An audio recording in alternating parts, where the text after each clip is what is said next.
Hey, everybody. Welcome to episode 603. I'm your host, Stephen Rose, and thank you for joining us here at Inside Microsoft Teams. Ignite just took place. It was so great to be there. So awesome to see so many of you in person. I got to do Ask the Experts sessions. I met with a lot of customers, and it was just great to catch up with old friends.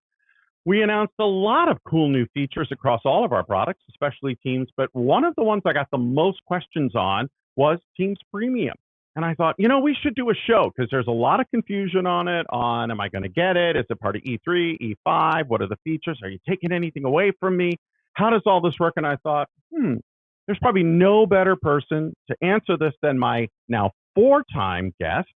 Mr. John Gruszczyk and my fellow Chicagoan. How are you, John?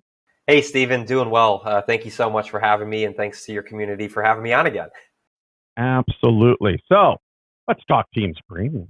The collection of features around Teams Premium is really oriented around advanced workloads, advanced capabilities, advanced scenarios, to your point, for those customers that are currently using Teams in different aspects, and they were really looking for kind of that next level of collaboration, bringing the, more personalization into their Teams environment and being able to feel like they can promote their company branding, or leveraging intelligence, which we'll get into about, not everyone can join every meeting. So sometimes it's nice to have maybe an assistant or something that can help you make the most out of that busy day. So to your point, it's really targeted at customers that are currently using Teams beyond maybe initial workloads. So we know some customers are early in their journey, might be just using chat or just using meetings. So we really understand that those customers will continue to build out their Teams environment and then can look at leveraging Teams Premium capabilities. Right. And features like, webinars and large meetings and that stuff, it's not going away. The standard users are going to do it. Really, my understanding is the only two features that are sort of going to move into Teams Premium is going to be the live translate is going to move into that, because again, not everybody is using that and bringing that together. And there was one other feature. Was it no, live transcription stays. It's the live translate, correct?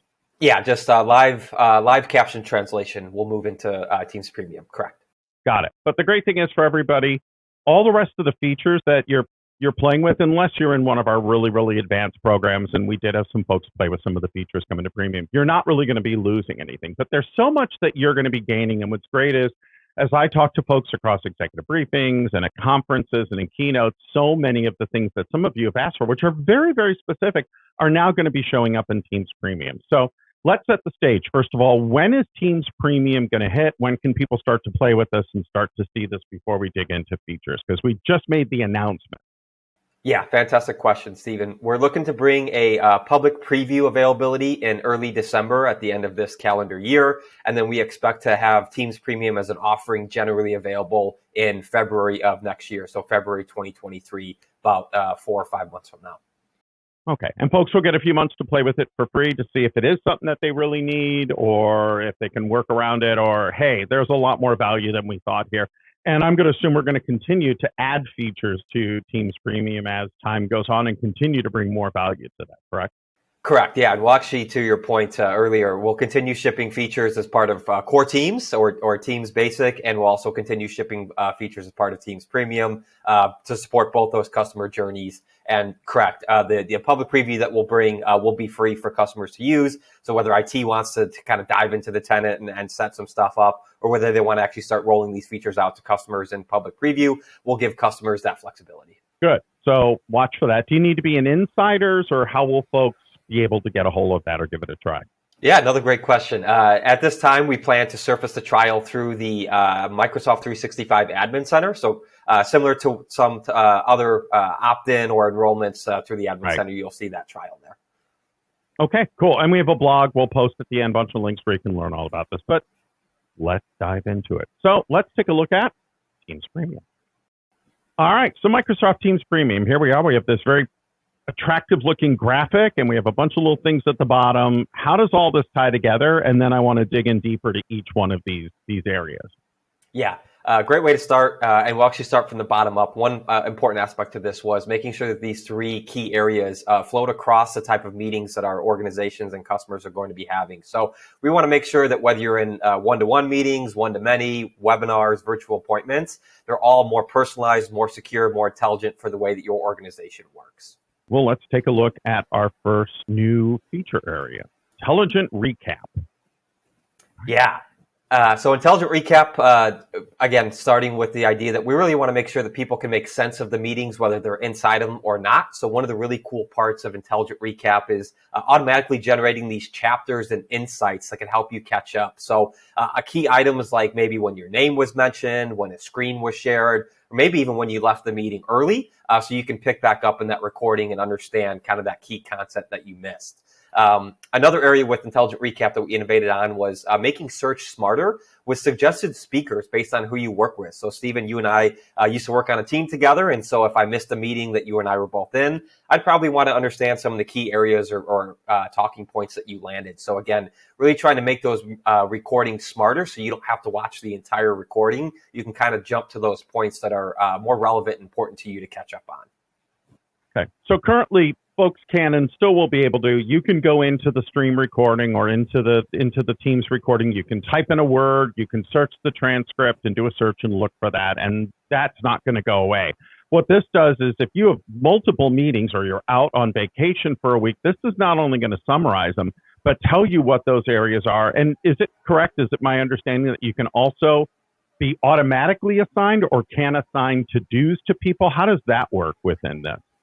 Yeah, and that's a really exciting area that we're working on innovating in. And I think one of the most important things right now with so many meetings is making sure that those action items assigned or decisions made are actionable, right? And they don't die when that meeting ends and people forget to either send out the meeting reminders or actions. So what we really want to do is start to leverage that automation and that intelligence to intelligently or smartly assign action items, key deliverables, automatically on behalf of the meeting organizer and distribute that out. So that's an area you'll continue seeing us innovate on with an intelligent recap.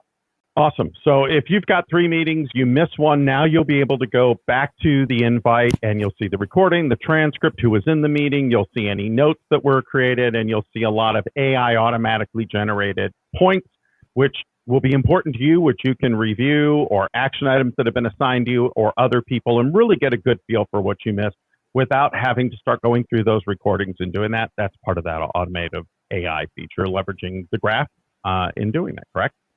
Yeah, absolutely. And one of the cool things I think about Intelligent Recap is that it both blurs that line of intelligence and also personalization, because each Intelligent Recap is garnered to you as the individual. You're not getting a meeting agnostic one. You're getting one that's targeted to you as the individual who attended it. Awesome. Okay. Let's move on to our next feature, advanced webinars. Now, right now, we have a lot of stuff in webinars, but one of the things we've heard is we would love the ability to customize these, to understand attendee status, green room, things like that. So walk us through what this means for the advanced webinars. Yeah, great call out. And it starts with streamlining the registration flow. So one of the areas that we innovated on that you might have caught in the slides was a registration wait list. So easily kind of amending or editing that wait list. If a spot opens up, we can add someone in.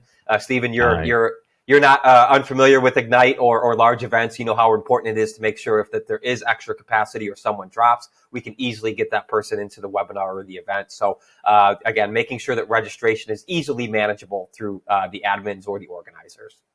Awesome. So John, green room feature, I've been really excited about it coming. I'm used to physical green rooms. Before we go on stage, we hang out in the back. We're ready to go. We're mic'd up, and then we walk on. How does that translate to a Teams meeting? Yeah, I actually think this is one of the cooler, more innovative features. Again, also as a presenter myself, you sometimes want to understand what the vibe or the kind of audience is reacting to, or understand kind of how the flow or the session is going. So you can drop in there and feel like you're kind of picking up and getting yourself ready while seeing what the audience is doing. Maybe if there's some last polls or demos that are finishing up, you're able to kind of immerse yourself in there without being displayed to the audience. You can do a mic check, make sure you kind of look good.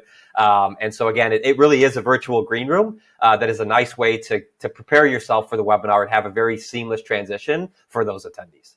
Awesome. All right, let's take a look at personalized meetings. This is actually one of my favorite areas, Stephen. I'd love for your input on this one, but something that we're calling meeting guides or meeting templates. And what this is right now you're seeing the IT admin view, and what they can do is actually pre-configure or preset many of those meeting options we know the end users use and love. But IT can actually preset those, and they can put a title or a meeting guide title associated with them. So an end user has very easy scheduling when they want to set one of these. And a tangible example would be maybe having preset options around external participants. So Stephen, you and I might be meeting with a vendor to get some feedback on a deliverable or something we're looking to build out. And so we can easily select, Contoso external. And when we set up that meeting, so we don't actually have to preset those meeting options. Our IT department is going to determine what's best for external participants for us. And so again, very easy, simplified scheduling, while IT on the back end has that safety, security, knowing that those presets were automatically applied. So this includes things like allowing people that are calling in anonymously, meeting forwarding. If there is a lobby that you want folks to go through, who can have a microphone on, who can have a camera on, who can see content, who can share content, all of that. And I agree, that can get a little bit messy. So I love the idea that we can set up templates that basically say, hey, here is, if you're doing an external person meeting, internal. Now, what I would love to see is this be done by OU, because the types of meetings that, let's say, HR engineering is doing, which may have a lot more secure and confidential information, to automatically limit that and add some of the security features we'll talk about in a few minutes would be really cool to bring that in. But I see where we're going. Is that something maybe in the future we might? Yeah, you're spot on. And this actually goes in line with like sensitivity labels, right? We want ease of consumption. We don't want too many, meeting guides. So absolutely, I think you're hinting at something that we may be working on. Awesome. So meeting guides, great way for you to set up policies that basically say, here's what you're allowed to do, and here's how you're going to manage it, rather than each person making those choices for their own and very often making an incorrect choice. So let's take a look at our next slide. Let's take a look at advanced virtual appointments. I have no clue what this is. I mean, I read the blog, but walk me through why this is important and what it means. Yeah, but virtual appointments or this kind of business to consumer space really took off during the pandemic, right? It was very important to have these connections. But what was necessarily lacking maybe 2 years ago was that kind of professionalism, that branding that you can integrate in here, and also just the overall management. And so one of the things to start, we want to make sure that you're impressing your clients or your patients or whoever you're meeting with. And it starts by not even having to download Teams in order to join these meetings as the end consumer. And then as you join this meeting, you're faced with customized branding. So it includes logo, custom colors, and we can also send text reminders to that patient or that customer to remind them that this appointment is upcoming. So those are very important when you have that initial kind of outreach. So this is great. I could see this from everything from telehealth to bank and finance to hair salons or things like that. Like, hey, if you would like to learn about our spa services, just click here. We'll connect you with someone. And then I'm assuming there's a queue. Someone picks up, they answer, and kind of go through. So this is cool. This is a way of kind of extending that personalization or starting a Teams call with someone or a Teams chat, even though they're on the outside and external, rather than them coming in, to be able to have that and to be able to offer those services right there. Absolutely. And one of the last things I'd like to add is also the analytics behind it. So things like no-shows, wait times, right? Those are extremely important for operations on the inside. So having that data that's being able to be surfaced, you can keep kind of fine-tuning how your virtual appointments run and making sure that your customers, your patients, to your point, whoever you may talk with, maybe it's interview candidates, they're all having a fantastic experience, starting from that branding, those reminders, all the way to the end of the engagement. And this goes beyond, like, when you just go to a web page and you're trying to get an appointment and you're just tapping, as somebody will come on and say, hi, I'll be with you in just a moment. You're in a hold, you're there, they were able to chat, hi, how much longer? They can say 3 or 4 minutes, and then they can jump in with you and have a face-to-face or face-to-screen conversation if you choose. I love this. I think there's a lot of potential here for some really cool stuff in the future. All right, number 5, and my favorite, security. And I know you're a big fan of security with your background. So let's talk about secure meetings. Yeah, absolutely.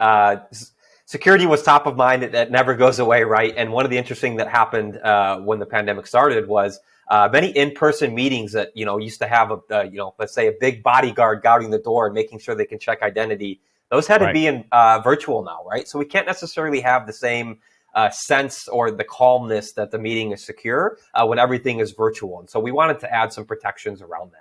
Yes, if you have like this locked door policy for a meeting, this is what you'd want to do.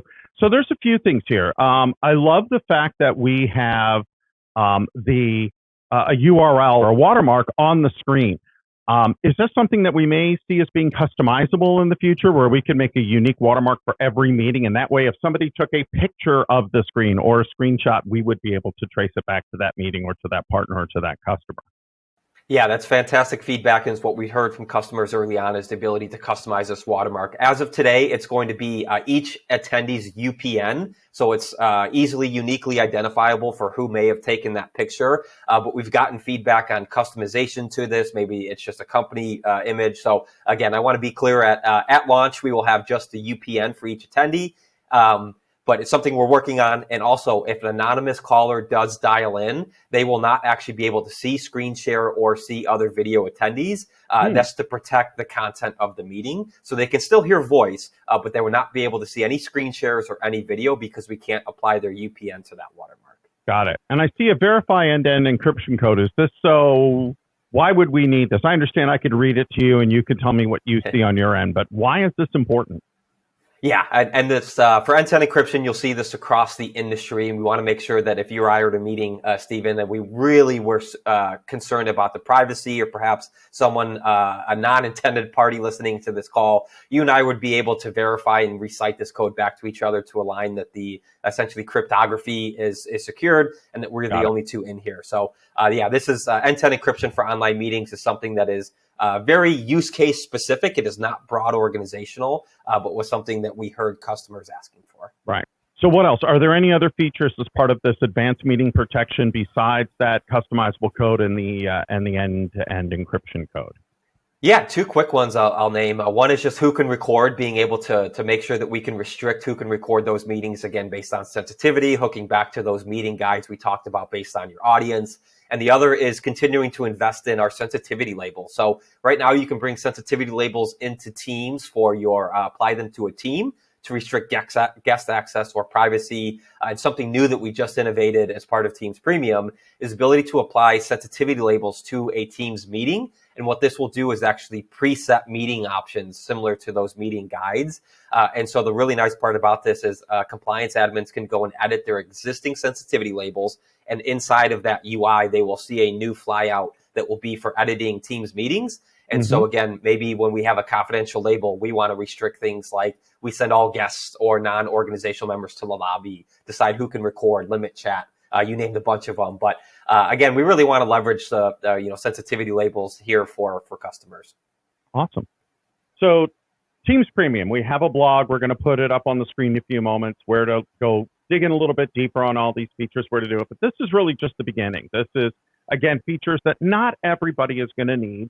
But the folks who do, this is definitely something that they've been asking for. It tends to be very specific industries or very specific groups, but everybody will get a chance to play with it to see if they would like to, potentially see the value, if it's a good fit for their organization. So what's the future of Teams Premium? So we'll release this in February, and as we continue to move on through the year, what are your thoughts on, what's the feedback you're going to hear, and sort of where is Teams Premium going to go as customers start to look at it?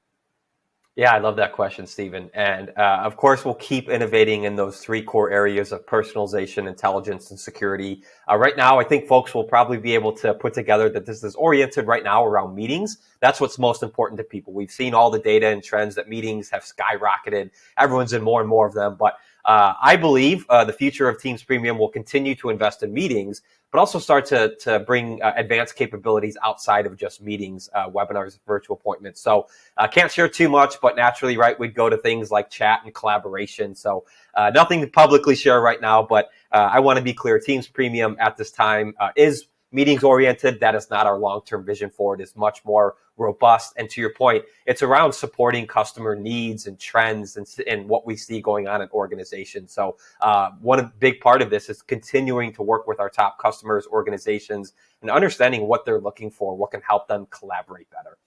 And again, just to be clear, this is not part of E3 or E5 or any of the other SKUs. This is a add-on.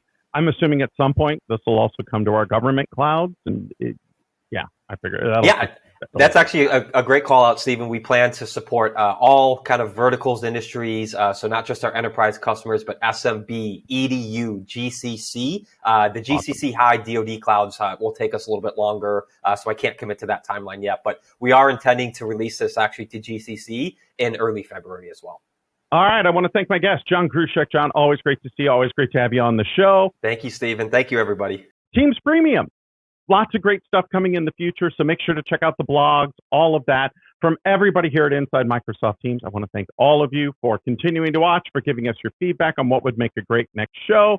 Stay tuned. We have some really cool stuff coming this season. I want to thank everybody for Inside Microsoft Teams. Have a great day, and we'll see you all very, very soon. Have a good one. Bye.